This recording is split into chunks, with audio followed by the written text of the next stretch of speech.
메가더 장군의 자서전에 보면 그가 많은 전쟁에서 승리할 수 있었던 이유가 성경으로부터 얻은 지혜 때문이라고 그렇게 고백을 합니다.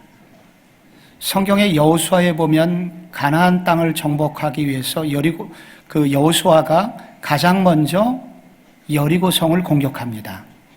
여리고성은 고구마처럼 생긴 이 가나안 땅의 중부지방에 해당합니다. 결국 중부지방의 전투에서 승리함으로써 북부의 연합군과 남부의 연합군이 하나 되지 못하게 함으로써 결국은 가나안 땅에서 승기를 잡게 됩니다. 하나님께 얻은 전략이 그에게 있었다는 것입니다. 인천 상륙작전이 그러하였습니다. 대부분의 남한 땅이 북한군이 점령하였을 때 이 인천 상륙작전에 성공함으로써 북쪽에 있는 북한군과 남쪽에 있는 북한군이 연합하지 못하게 만들었고, 결국 그 결과 이 6.25 전쟁의 승기를 얻을 수 있었던 것입니다. 실로 성경으로부터 얻은 이 지혜가, 이 전략이 결국은 6.25 전쟁도 승리로 이끌게 된 것입니다. 우리의 삶이 꿈으로 끝나지 않고 현실이 되려면 전략이 있어야 됩니다. 객꿈과 진짜 꿈의 차이는 무엇인가? 그것은 구체적인 전략과 실행력에 달려 있는 것입니다. 대학을 갈 때도 그래서 전략이 있어야 되고, 좋아하는 여자나 남자와 결혼하려고 해도 전략이 있어야 합니다. 우리의 시간이 헛되지 않으려면 우리는 먼저 꿈을 꾸어야 되겠죠. 그러나 그 꿈을 꾼 이후에 동시에 이 꿈을 이룰 수 있는 구체적인 전략이 있을 때 열매를 거둘 수 있습니다. 여러분, 바울의 꿈은 무엇이었습니까? 세계복음화였습니다. 땅끝까지 이르러 내 증인이 되라는 예수님의 말씀에 따라서 그는 세계복음화가 그의 꿈이었고, 그래서 그는 할 수 있는 대로 땅끝까지 이르러 복음의 증인이 되고자 하는 그런 원대한 꿈을 가지고 있었습니다. 여러분, 그의 꿈은 어떻게 되었을까요? 이루어졌을까요? 못 이루어졌을까요? 여러분, 오늘 이 로마서 15장이 그 부분을 밝히고 있습니다. 오늘 15장 23절에 보니까 이제는 이 지방에 일할 곳이 없고 또 여러 해 전부터 언제든지 서바나로 갈 때에 너희에게 가기를 바라고 있었고, 28절에 너희에게 들렸다가 서바나로 가리라. 여기 서바나가 두 번 나옵니다. 외국어 대학교에 가면은 서바나 학과가 있습니다. 서바나는 어딜까요? 스페인어를 말합니다. 이 서바나는 스페인을 말합니다. 스페인은 1세기에 모두 다 땅끝으로 인정하고 있는 그러한 나라입니다. 스페인까지 바다가 가다가 이 바다가 스페인 지점에 이르러서 낭떠러지로 떨어지면서 지구의 끝이라는 그러한 생각이 1세기의 세계관이었습니다. 바울은 이 로마 교회의 도움을 받아서 스페인 땅끝까지 이르러서 복음의 증인이 되고 싶다고 고백하고 있습니다. 그의 꿈은 어떻게 되었을까요? 이 로마 클레멘트라고 하는 교부가 있습니다. 유명한 초대교회 교부에 고린도에 보내는 편지에 보면 바울이 서쪽의 경계선에 도착하여 복음을 전했다는 기록을 남기고 있습니다. 성공한 것입니다. 바울은 서바나까지 가게 된 것이에요. 서바나까지 땅끝까지 이르러서 복음의 증인되는 일을 그는 완수하게 된 것입니다. 그의 꿈은 개꿈이 아니었습니다. 그의 꿈은 진짜 꿈이었고 그 꿈은 현실이 되었습니다. 무엇이 꿈을 현실로 만들었을까요? 그에게 전략이 있었기 때문입니다. 그는 탁월한 선교 전략을 세웠고 그 선교 전략에 따라서 실행함으로써 결국 그의 꿈을 이루게 된 것입니다. 우리 모두 어떤 꿈을 가지고 1월을 시작했습니다. 그런데 그 꿈을 이루신 분도 계시고 진행 중에 계신 분도 계시지만 그 꿈을 전혀 이루지 못하고 12월을 맞이하신 분들도 계실 것입니다. 왜 그랬을까요? 전략이 부족했기 때문입니다. 우리 교회도 1월 달에 꿈이 있었습니다. 그 꿈을 우리는 얼마나 이뤘을까요? 이룬 부분이 있고 못 이룬 부분이 있습니다. 문제는 전략이 어땠느냐, 그것이 결국은 결과를 가져온 것입니다. 우리의 인생 모두 다 인생의 후반부가 더 열매가 그득하려면 전략이 있어야 합니다. 복음을 전하는데도 전략이 있어야 되고 우리의 삶에도 전략이 있어야 합니다. 오늘 예배를 드리는 중에 우리 모두에게 하나님께서 이 전략, 하나님이 주시는 지혜의 전략이 우리 모두에게 임하는 시간이 되시기를 바랍니다. 여러분, 꿈을 현실로 만드는 바울의 전략으로부터 우리 주님의 오늘 주시는 지혜가 여러분에게 임하기를 바랍니다. 바울이 가지고 있었던 세 가지 전략이, 선교 전략이 오늘 본문에 소개가 됩니다. 이 세 가지는 모두 먼저라는 단어와 세 가지 먼저로 요약할 수가 있습니다. 첫째로 그는 먼저 거점 도시를 복음화하고자 하였습니다. 19절, 지난주에 우리가 15장 19절을 읽었었는데요. 여기 이런 구절이 있습니다. 그리하여 내가 예루살렘으로부터 두루 행하여 일루리곤까지 그리스도의 복음을 편만하게 전하였노라. 여기 예루살렘에서 시작된 복음이 일루리곤까지 갔답니다. 지금 고린도에까지 가서 복음을 전하고 있는 바울이 고린도에서 로마 교회를 향해서 편지를 쓰고 있거든요. 일루리곤은 알바니아, 크로아티아를 말합니다. 그러니까 동유럽입니다. 이 동유럽까지 그리스도의 복음을 편만하게 전했다. 편만하게란 곧 충만하게라는 뜻입니다. 바울이 복음을 예루살렘으로부터 시작해서 여기 이 알바니아와 크로아티아까지 복음을 전했다고 말합니다. 그런데 이 성경을 읽어보면은 이 바울이 언제 알바니아를 갔는지 구체적으로 나오질 않습니다. 여기 지금 유일하게 추측이 될 수 있는 것이 3차 전도 여행 예배소 사역을 마치고 여기 지금 고린도까지 오는 시기에, 이 중간 어느 시기에, 사도행전 20장 정도 시기에 어느 정도 시간이 있었을 것으로 보이고 그는 알바니아에 가서 복음을 전했던 것으로 보입니다. 그럼 그 시간은 결코 많지 않았을 텐데 그 짧은 시간, 단기간 내에 복음을 일루리곤에 편만하게, 충만하게 전했다 하는 것은 좀 과장법처럼 보입니다. 어떻게 짧은 시간 안에 바울은 그렇게 일루리곤 지방에 복음을 충만하게 전할 수 있었을까? 이것은 바울이 가진 독특한 선교 전략 때문입니다. 바로 주요한 거점 도시를 복음화함으로써 그 도시로부터 그 복음이 누룩처럼 다른 마을들로 번지도록 하고자 하는 그의 선교 전략 때문에 이렇게 자신 있게 말할 수 있었던 것입니다. 1세기 도시는 많지 않았습니다. 그래서 이 도시는 또한 물물 교환의 중요한 장소가 되어서 여러 지방의 마을들이 물건을 가지고 도시로 한두 번은 꼭 나와야만 했고 그때 시장에 왔을 때 복음을 듣게 되고 그 이후에 곧바로 그들의 마을들로 가서 복음을 전할 수 있는 매우 중요한 장소가 도시였기에 바울은 이 도시를 중심으로 복음을 전하고자 하였던 것입니다. 에베소서라는 우리가 성경이 있죠. 이 성경의 주제가 되는 이 에베소는 소아시아의 매우 중요한 도시입니다. 당시 세계적으로도 거대 도시 중에 세 번째 도시에 해당했고요. 이 터키 지방인데 터키의 서부 끝에 해안가 중에 중부 정도에 해당되는 게 에베소였습니다. 그래서 이 에베소의 별명은 아시아의 현관이라는 별명을 가지고 있었습니다. 아시아에 가려면 이 에베소를 통과해야 됐고 에베소로부터 시작한 저기 인도까지 무역로가 있었습니다. 이 무역로를 따라서 물건이 오가고 있었죠. 바울은 이 에베소에서 3년 동안이나 머물렀습니다. 그가 한 도시에 이렇게 오래 머물렀던 것은 에베소가 유일합니다. 3년 동안 두란노라는 서원에서 복음을 전했어요. 말씀을 가르쳤습니다. 그때 소아시아의 많은 사람들이 이곳에 와서 복음을 듣게 됩니다. 그 이후에 교회들이 생깁니다. 서머나교회, 버가목교회, 라오디게아, 빌라델비아, 여러분 이런 교회들 들어보셨을 거예요. 골로새 교회. 이런 교회들은 무역로를 따라서 있는 지방에 있는 도시들입니다. 바울은 이곳에 교회를 세운 적이 없습니다. 누가 세웠을까요? 에베소 도시에서 복음을 들은 사람들이 그들의 마을들로 가서 교회를 세웠던 것입니다.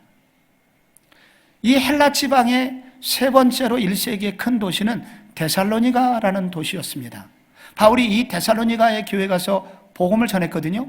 거대 도시에서 복음을 전했고 그 이후에 데살로니가전서 1장 8절에 보면 이런 구절이 있습니다. 너희의 믿음의 소문이 각처에 퍼졌으므로 우리는 아무 말도 할 것이 없노라. 이 데살로니가 교인들이 너무 복음을 잘 전했는데 그들이 복음을 직접 전했다기보다 그 도시에 밀려 들어온 사람들에게 복음을 전했고 그들이 마을들로 돌아가면서 복음을 전했기 때문에 이 각처에 복음이 번지게 됐던 거예요. 결국 이 도시의 힘이었습니다. 도시의 영향력을 이용한 것이죠. 바울이 지금 로마로 가기를 간절히 원한다는 얘기를 로마서에서 여러 번 합니다. 나는 로마에 가고 싶어. 나는 로마에 가고 싶어. 왜 가고자 했을까요? 그것은 바로 로마 제국의 수도였기 때문입니다. 수도에는 막강한 영향력이 있죠. 그래서 이곳이 복음화된다면 전 세계로 복음이 번져가는데 대단한 영향을 미치게 될 거야. 이러한 확신을 가지고 그는 로마에 가서 결국은 나중에 로마에서 순교의 제물이 됩니다. 그가 죽은 지 100년 조금 지났을 때 초대교회 교부 중에 터툴리안이라는 사람이 이런 연설을 한 기록이 지금까지 내려오고 있습니다. 이제 복음이 모든 곳에 채워졌습니다. 도시, 성체, 마을, 시장, 군대 진영, 부족, 극단, 궁궐, 원로원, 광장, 섬에 가득 찼습니다. 여러분, 이런 고백이 어떻게 가능했냐면 이 로마 도시의 이 영향력 때문에 거기서 복음을 들은 사람들이 전 세계로 번져서 복음을 전할 수 있었기 때문입니다. 지난 여름에 미국에서 오신 스티븐 교수께서 설교를 우리 강단에서 하셨던 적이 있죠.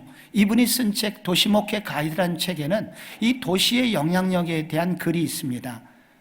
이 책에는 2011년도 통계를 소개하면서 지금 선진국의 평균 74%가 도시에 집중하여 살고 있다고 그렇게 기록되어 있습니다. 그러면서 도시는 세 가지 면에서 중요한 영향력을 가지고 있는데, 첫째, 도시는 권력의 중심부다. 도시에서 어떤 법을 만드느냐에 따라서 지방 사람들이 다 그 법을 따라야 합니다. 도시는 교육의 중심부다. 어느 대학들이 다 도시에 있고 어느 대학을 나오느냐에 따라서 그들의 미래가 결정된다. 그래서 교육을 위해서 사람들은 도시로 와야만 한다. 또한 세 번째로 도시는 문화와 예술의 중심부이다.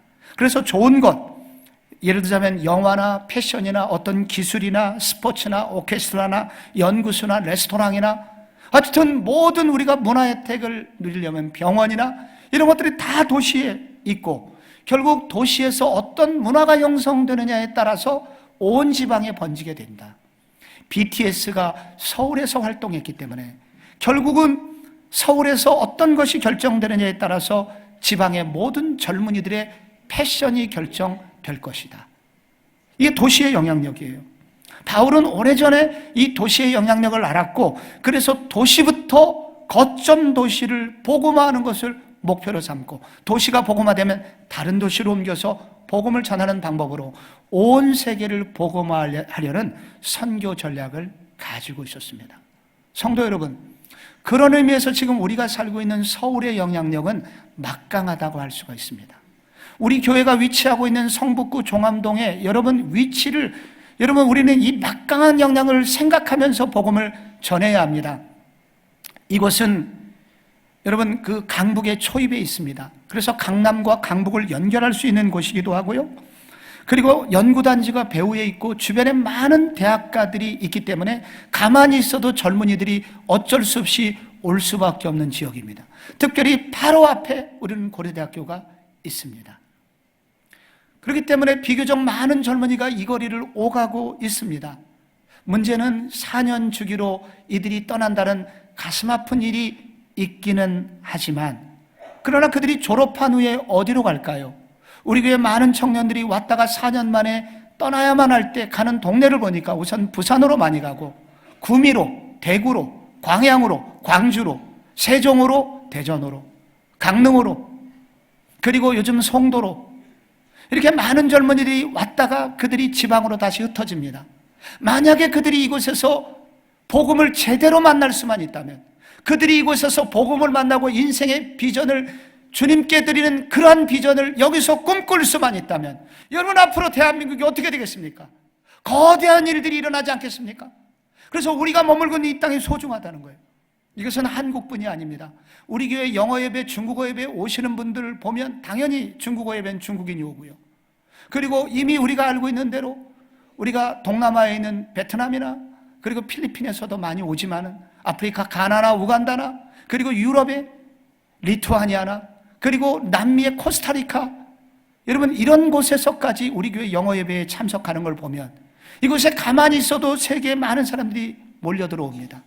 저희 교회 세 모치리가 와가지고 이 대학생 때부터 다녀서 여러분 중간에 유명해졌고, 그래서 덕분에 신문에도 나서 우리 교회까지 소문이 나지 않았습니까? 영향력이 얼마나 커요. 여러분 우리가 여기서 그들에게 복음을 제대로 전해줄 수 있다면, 그들이 이곳에서 그리스도의 사랑을 누리고 예수를 제대로 만나기만 한다면, 여러분 이들이 전 세계로 가서 복음을 전하지 않겠습니까? 바울이 도시의 영향력, 이 거점 도시의 복음을 전하는 것을 최우선하라고 집중할 수 있었던 것은 이와 같은 전략이 그에게 있었기 때문이었다. 여러분, 이런 의미에서 부자들이 예수 믿어야 됩니다. 박사들이 예수 믿어야 돼요. 사장님들이 예수 믿어야 됩니다. 그런데 이분들에게 복음을 전하기는 조금 어려워요. 그리고 후배인 그리고 부하인 내가 사장님께 전하기가 매우 어려워요. 그러나 성경은 말하기를 모든 사람이 죄인이라고 말했습니다. 그들에게도 아픔이 있어요. 그들에게도 복음이 필요합니다. 그래서 적어도 우리는 그들이 복음화되도록 기도해야 됩니다. 왜 그들이 예수를 믿어야 되냐면, 그분들이 예수를 믿어야, 사장님이 예수 믿어야 여러분 사원들이 교회 나오기 쉽기 때문입니다.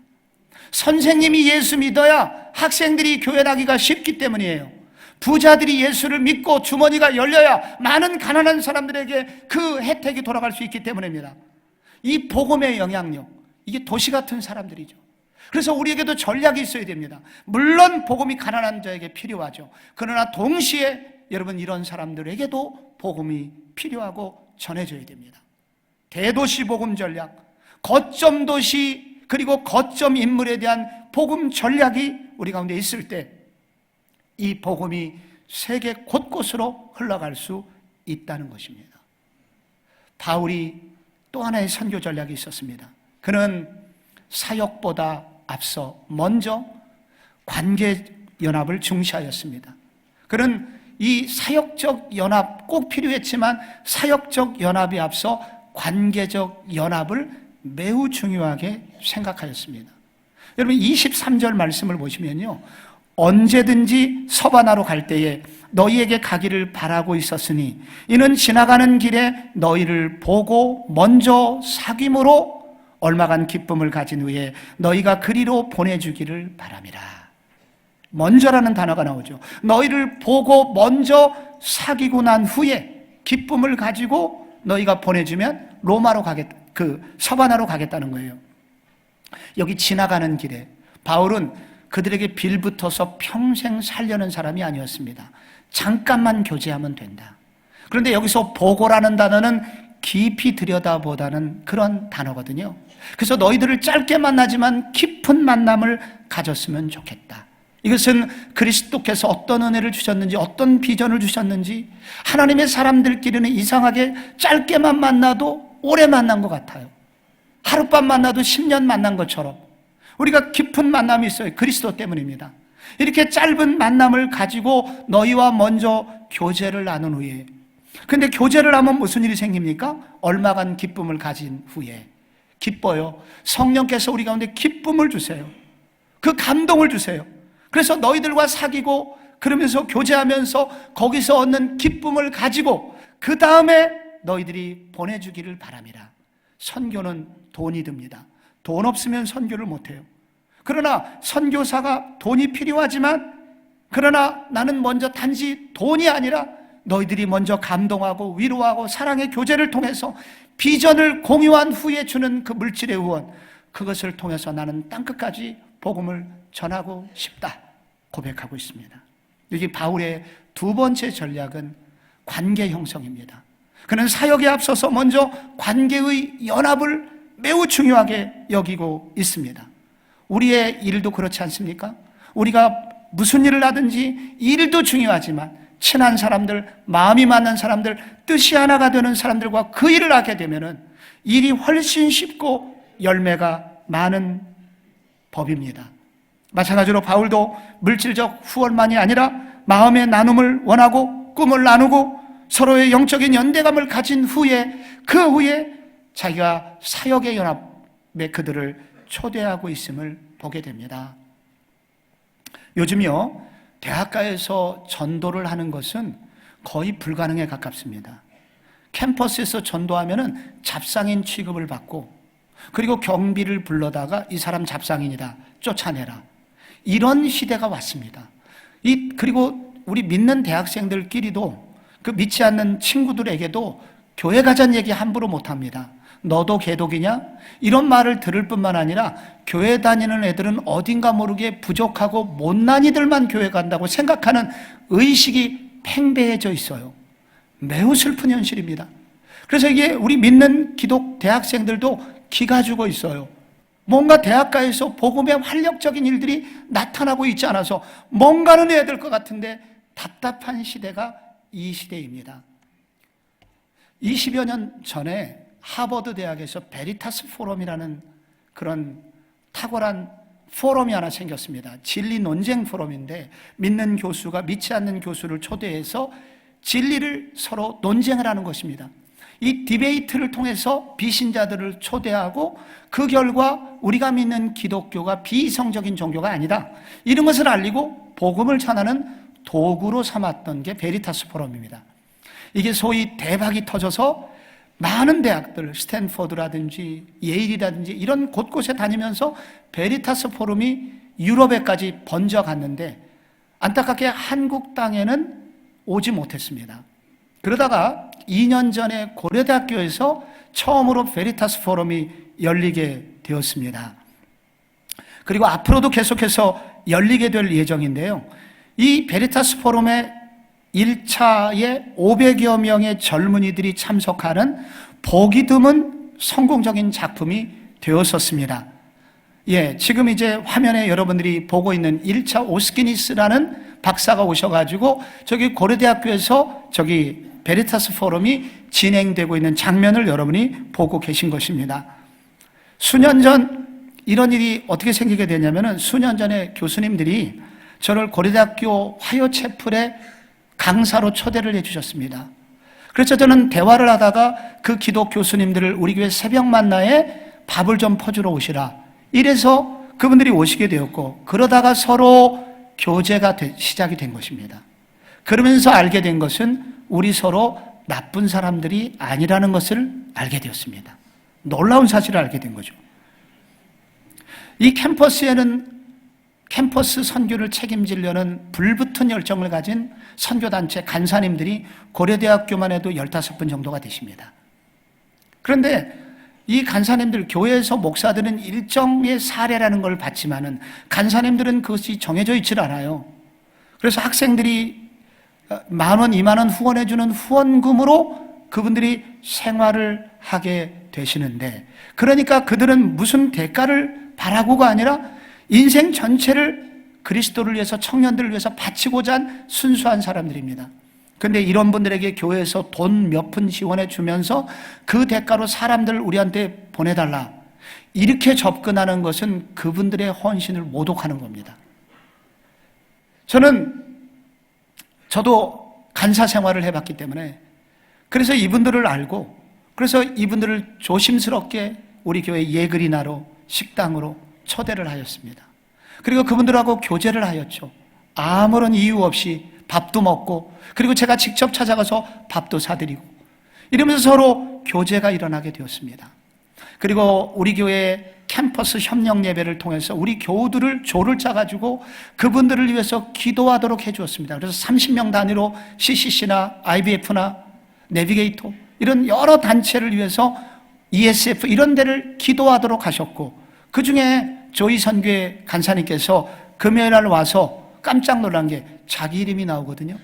진짜 말로만이 아니라 성복중앙교회가 기도를 해주는구나. 이 소문들이 간사님들에게 확 퍼지면서 우선 제가 나쁜 사람이 아니라는 것도 알게 됐고, 성복중앙교회가 나쁜 의도를 가지고 우리를 섬기는 것이 아닌 것도 알려지게 되면서 우리가 급 친해지게 된 거예요.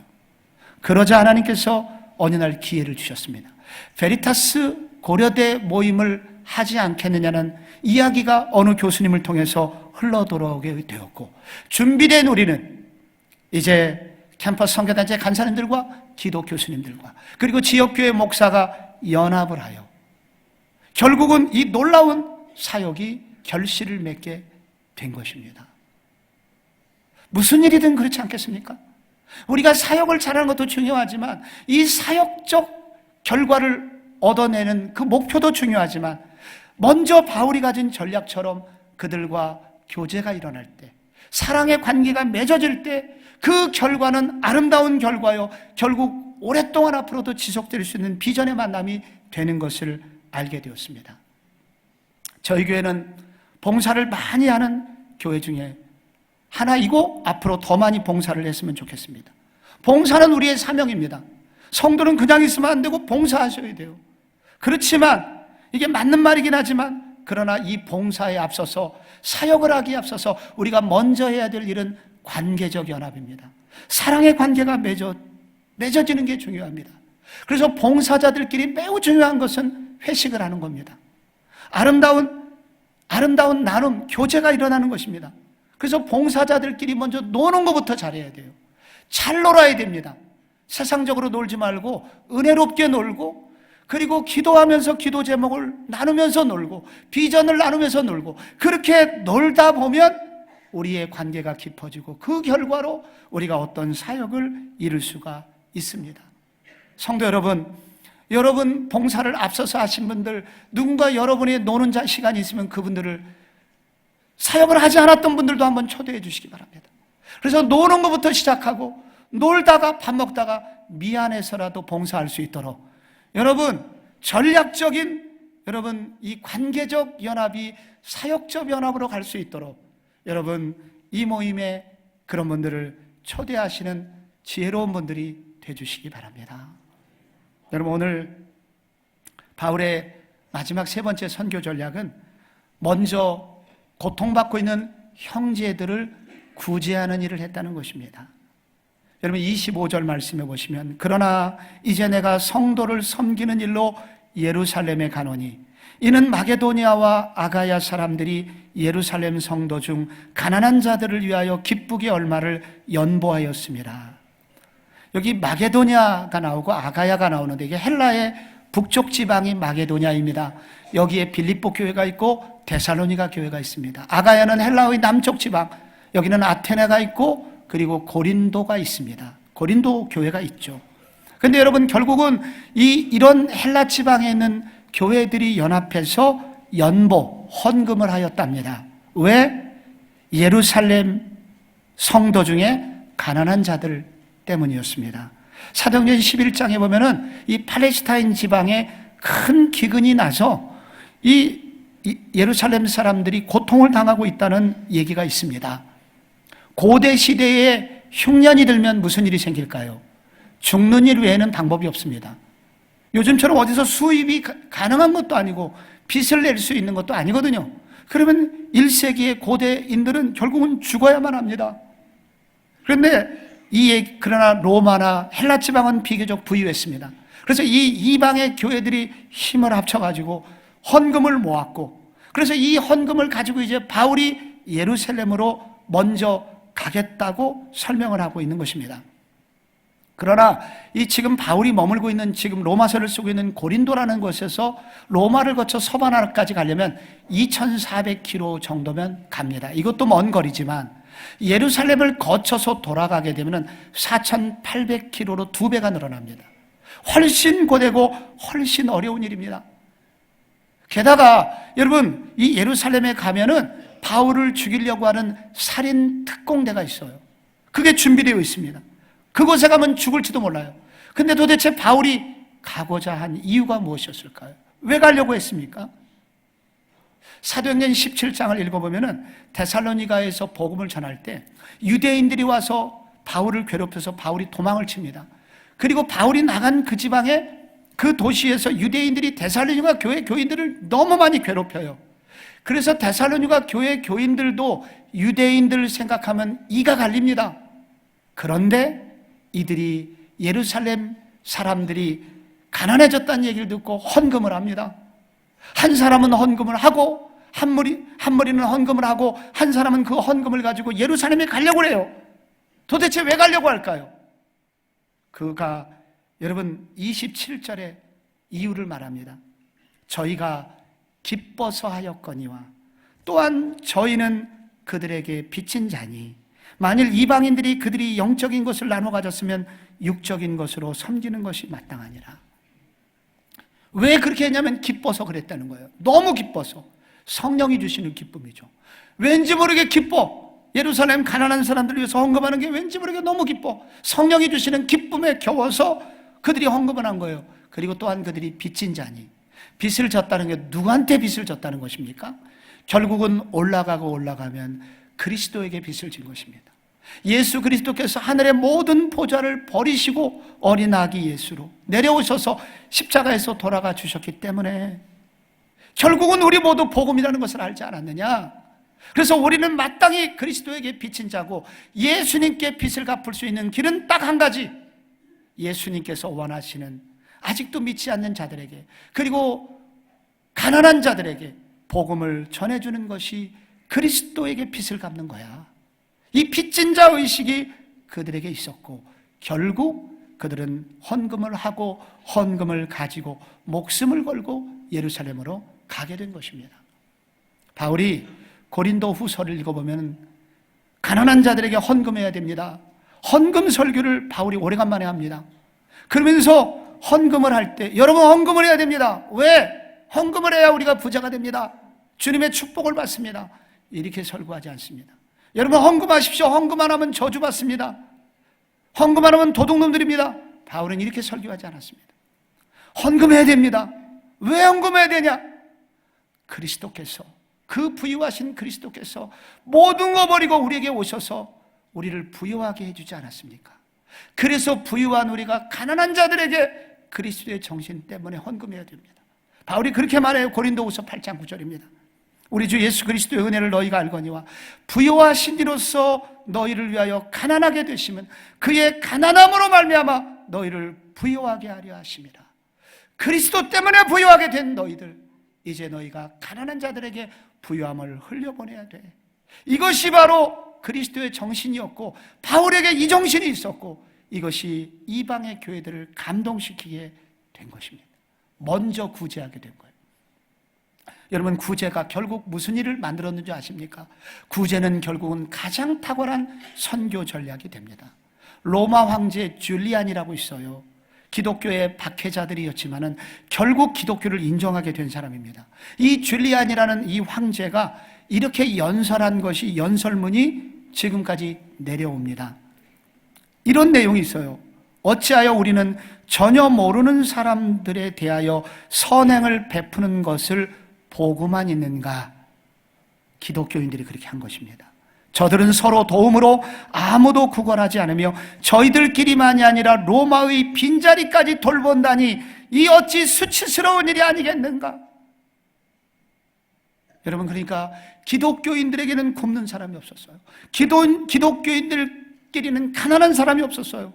그리고 로마의 주변에 기독교인 주변에 있는 사람이 굶어 죽는 사람이 없었어요. 이 어찌 수치스러운 일이 아니겠느냐? 로마의 황제가 고백을 할 정도로 여러분 이 기독교인은 결국 구제의 사람들이고 그래서 결국 로마 황제도 교회를 인정할 수밖에 없게 되었던 것입니다. 미국에서 온 이 처녀 선교사 엘리자벳 쉐핑이라는 그런 선교사님이 계세요. 한국 이름으로 서서평 선교사님인데 평생 한국에 오셔서 간호사로 헌신을 하신 분입니다. 22년간 사역을 하셨는데 이번에 1934년 6월에 돌아가실 때 그에게 남은 재산은 담요 반장, 그리고 동전 7개와 강냉이 반옵이었습니다. 담요가 왜 반장이냐면 반을 잘라서 다리 밑에 있는 거지에게 주고 차가운 한기 속에서 영양실조로 그분이 돌아가시게 됩니다. 그러니까 추워서 영양실조로 선교사님이 돌아가시게 돼요. 이분이 전라도 지방과 제주도 일대를 한 달에 말을 타고 270km를 순회하면서 복음을 전하셨는데, 이분의 이 선교 보고 중에 이런 얘기가 나옵니다. 나 이번 여행 중에 500명이 넘는 조선 여성들을 만났지만 이름을 가진 여인은 10명도 되지 않았다. 조선에 있는 여인들은 대부분 돼지 할멈, 돼지 엄마, 개똥 엄마, 인연, 큰년, 작은년 이렇게 불렸다. 남편에게 노예처럼 복종하고 집안일을 도맡아 하면서도 아들을 못 낳는다고 소박을 맞고, 남편의 외도로 쫓겨나고 가난한 이유로 거지로, 그 노예로 혹은 창녀로 팔려나갔다. 그분들에게 이름을 지어주는 것은 나에게 가장 행복한 일 중에 하나였다. 이분은 13명의 수양딸을 키웠고 나병 환자를 입양하여 아들을 삼았고 38명의 과부를 돌보았습니다. 일제가 나병 환자들을 거세하려고 했거든요. 그분이 1933년 전라도에 있는 나병 환자 55명과 서울에 있는 조선 총독부에까지 와갖고 데모를 해서 결국은 일본 사람들이 두 손 두 발을 들고 소록돌에 요양소를 세워줄 수밖에 없게 만든 장본인이 이분입니다. 이분이 돌아가셨던 그날 광주 시민장으로 치러졌대요. 여러분, 전라도 지방에 있는 수천 명의 사람이 이분의 관을 붙들고 이렇게 외쳤답니다. 어머니, 어머니 하면서 통곡하면서 결국은 장례식이 치러졌다고 합니다. 지금도 제가 한국의 종교 상황을 보면은 전라도 지방이 굉장히 복음화율이 높아요. 왜 높겠습니까? 이런 분들의 헌실 때문입니다. 결국은 이분들의 구제, 저는 백성을 긍휼히 여기는 그런 삶이 결국은 오늘날 이와 같이 한국 땅에 이렇게 많은 예수 믿는 사람들이 생기도록 만들어 준 것입니다. 구제가 가장 아름다운 선교의 전략이 된 것입니다. 성도 여러분, 우리를 향한 주님의 꿈은 세계 복음화입니다. 교회가 여기에 있는 것은 우리를 통해서 세계 선교를 하라는 주님의 지상명령 때문에 우리 여기에 둔 것입니다. 우리 그 일을 완수해야 됩니다. 그런데 이 일을 정말로 잘하려면 전략이 있어야 됩니다. 저와 우리 지도자들에게 전략을 허락하여 달라고 기도해 주시고, 여러분도 전략의 사람이 되도록 기도해 주시고, 탁월한 선교 전략으로 더 효과적으로 주의 복음을 땅끝까지 전하는 교회가 되게 하여 주옵소서. 여러분의 삶에서 열매가 있는 성도가 되어야 됩니다. 어떻게 가능합니까? 꿈만 꾸지 마시고 전략을 달라고 기도하시기 바랍니다. 그래서 전략의 사람이 되어서 여러분의 삶의 여러 부분에서 아름다운 열매, 풍성이 맺는 축복의 사람들 되시기를 주 예수 그리스도의 이름으로 축원합니다.